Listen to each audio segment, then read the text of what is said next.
మనుగడ కోటి అలలుగ పొంగు వరదల వేగాన పడిలేచు అలలకు తీపి కలలకు లేని అలసట నీకేలా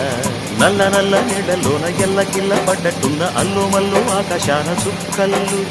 అమ్మాయంటి జావిల్లమ్మ అబ్బాయంటి సూర్యుడమ్మ ఇంటి దీపాలవ్వాలంట దిక్కులు ఎవరికి వారే యమునకు నీరే రేవు నీరు నావదంట నావతోడు రేవుదంట పంచుకుంటే గోరు వంక వాలగానే గోపురానికి స్వరాల గణగణ గంటలే మోగనేలా గోపబాలుడొచ్చినాక గోకులానికి పెదాల కిలకిలా పువ్వులే పుట్ట